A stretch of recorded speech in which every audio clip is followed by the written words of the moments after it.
Ayer 5 de septiembre se inició el Congreso Latinoamericano de Pediatría aquí en nuestro país.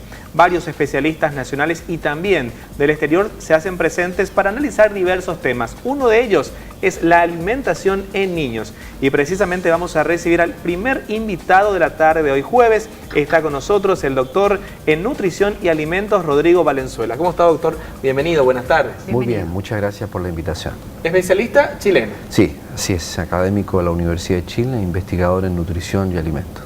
Muy bien. Decía fuera de micrófonos que no es la primera vez que está en nuestro país. No, yo he estado muchas veces en su país. Van a ser casi 20 años la primera vez que vine. Y que encontró bastante cambiado de la primera vez. Sí, ha cambiado mucho Asunción y Paraguay desde la primera vez que yo vine aquí. Y el motivo de esta última visita a Paraguay es el Congreso de Pediatría. Así es el Congreso Latinoamericano de Pediatría, donde yo realizaré una conferencia sobre la importancia de los lácteos y especialmente la leche, tanto en la prevención de la desnutrición infantil como de la obesidad. Estos dos problemas nutricionales que estamos enfrentando en el continente. Doctor, empecemos por el tema de la leche. ¿Cuál es la importancia de la leche en los niños y hasta qué edad es recomendable la leche materna y luego la leche natural, por así decirlo? Bueno, primero la lactancia materna exclusiva nosotros la vamos a defender hasta los 6 meses de vida, posparto, porque hasta esa época, hasta esa edad, la lactancia materna aporta todos los nutrientes que un niño requiere.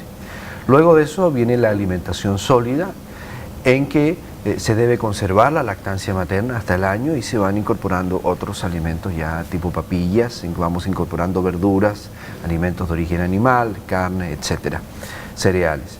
Y ya después del año, dependiendo del crecimiento y de la talla del niño, el incremento, se pueden ir incorporando sin problema ya leche como tal o algunas fórmulas especiales, puede incorporarse el yogur y en la alimentación normal de un niño. Y debemos consumir leche toda la vida hasta que uno se muere. Más allá de aquellas versiones que supuestamente la leche puede ocasionar ciertos inconvenientes también para la sangre, ¿por qué ocurren esas versiones? Bueno, uno de los objetivos de mi trabajo es precisamente desmitificar los mitos, porque hasta hace unos 10 o 15 años atrás a nadie se le ocurría defender la leche porque teníamos muy bien definidos los beneficios. Sin embargo, empezaron todas estas campañas en redes sociales, sobre todo en medios de comunicación, que la leche prácticamente sería un veneno, lo cual es un profundo error. Este es un alimento nutricionalmente hablando fundamental para el ser humano. Nosotros incorporamos la leche a nuestra dieta hace más de 50.000 años. Hay restos en fósiles de nuestros ancestros en que aparecen restos de leche desde hace más de 50.000 años. Y nosotros nos adaptamos precisamente para incorporar muchos alimentos a nuestra dieta y lograr crecer y desarrollarnos como individuos. Doctor, ¿y bajo qué fundamentos hay tantas personas ahora que tratan de quitar a la leche como alimento básico de toda la gente, que dicen que ya no es necesario para los adultos, de que tiene ciertas sustancias que son desagradables dentro? Acá hay varias personas realmente que son influyentes, por decirlo de cierto modo, y que son veganas, vegetarianas y que no están a favor del consumo de lácteos tampoco. ¿Cuál sería el argumento que tienen? Yo creo que no son muchas, son pocas, pero genera mucho ruido. Usted usó una palabra que yo he aprendido, yo vengo de una universidad, pero he aprendido toda esta terminología. Son muy influyentes en redes sociales y estas cosas. Y cuando yo hablo en negativo de un alimento, es obvio que las personas se asustan. Si yo digo, mire, esta fruta produce cáncer, inmediatamente la gente se asusta. En cambio, si yo digo, esta fruta tiene tales y tales nutrientes que a usted le ayudan a mantener una buena salud, y a eso no queda tanto en la memoria de las personas. Primero, son pocos. En segundo lugar, no tienen bases científicas, no tienen estudios que demuestren lo que están diciendo. Son apreciaciones absolutamente personales que no tienen ningún sustento más allá de la creencia de una persona. Cada persona tiene el perfecto y el legítimo derecho a creer lo que quiera. Pero cuando hablamos de alimentación, nosotros debemos demostrar lo que estamos diciendo. Por ejemplo, los niños que no consumen leche van a ver comprometido su crecimiento, tanto óseo como muscular. Tienen huesos más pequeños y más débiles. La descalcificación también es producto de la falta de leche, ¿no? El déficit de calcio, en la medida en que vamos envejeciendo, se puede atenuar bastante consumiendo lácteos. Nosotros sabemos que niños bien nutridos tienen mejor calidad de hueso y de músculo, y adultos que consumen leche tienen mejor fuerza muscular y tono muscular, y eso contribuye directamente a una mejor salud ósea. Doctor, estaba hablando de bases científicas, de estudios.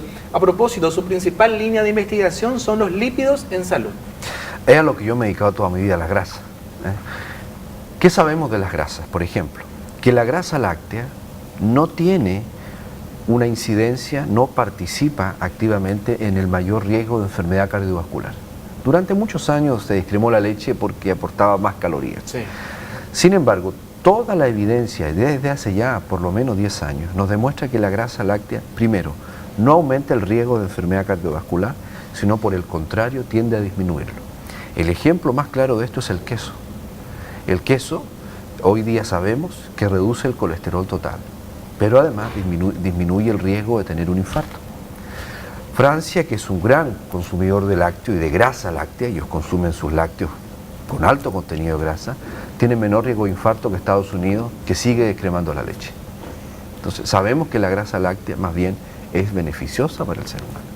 Doctor, ¿cuál sería la medida conveniente para que un chico consuma leche en un día? Por ejemplo, ¿cuántas veces al día y luego cómo cambia eso en una persona adulta? Mire, nosotros tratamos de hablar de 3, 4 e incluso algunos países 5 porciones al día. Pero en general la media es el medio litro de leche, que puede ser distribuido en leche o en productos derivados de la leche, como el yogur o el queso, que son los que más nosotros consumimos, ¿ya? Pero un niño, por ejemplo, o un adolescente, 2 vasos de leche al día como mínimo y un postre de leche que perfectamente es un yogur.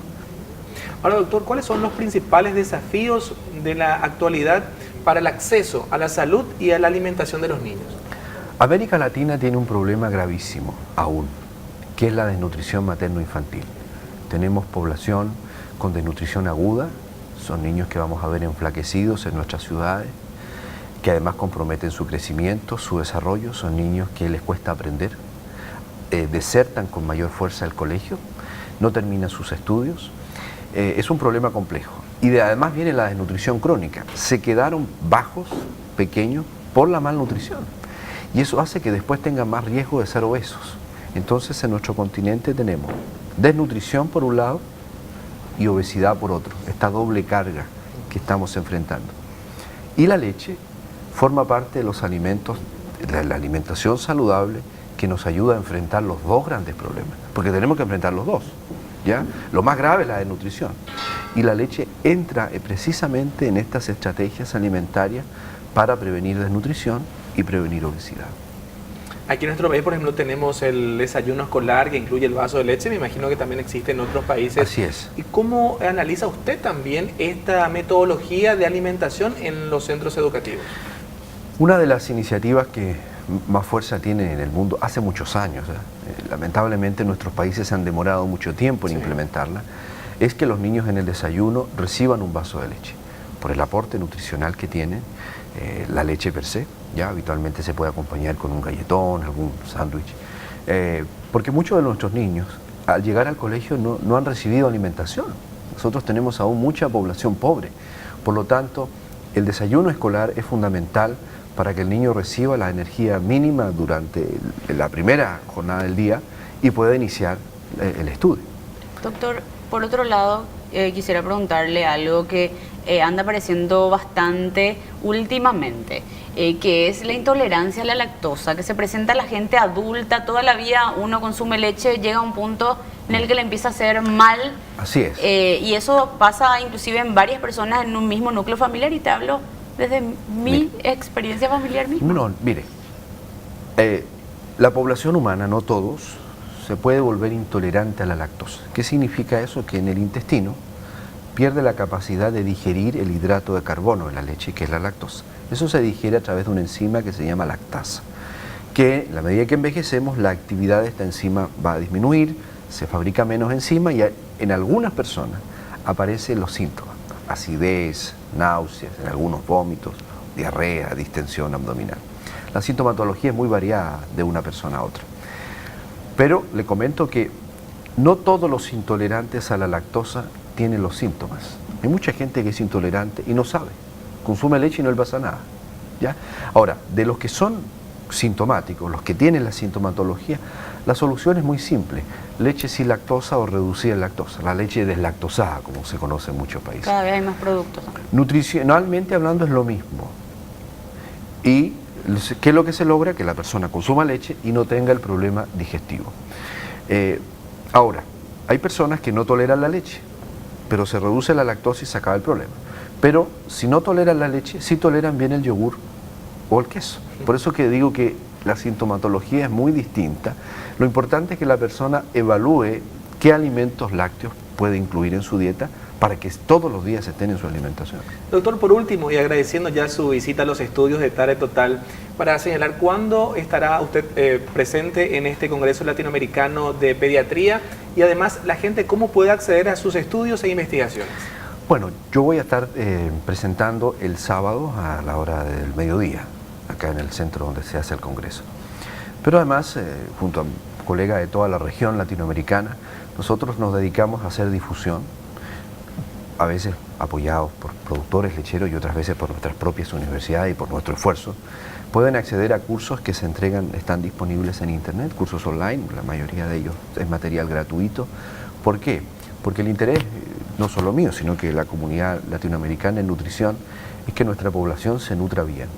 Y un tema preocupante son todas estas dietas extremas o estas indicaciones extremas sobre la alimentación, lo que yo he definido como el nutriterrorismo. Asustar a las personas con la alimentación, con información que es falsa, que no tiene sustento, y que no se asuste, que los lácteos han estado en nuestra alimentación siempre, como ha estado el trigo, como han estado, bueno, las legumbres llegaron mucho después porque hubo que desarrollar el fuego, como las frutas, las verduras, las carnes, los pescados. Una alimentación variada es una alimentación en general saludable.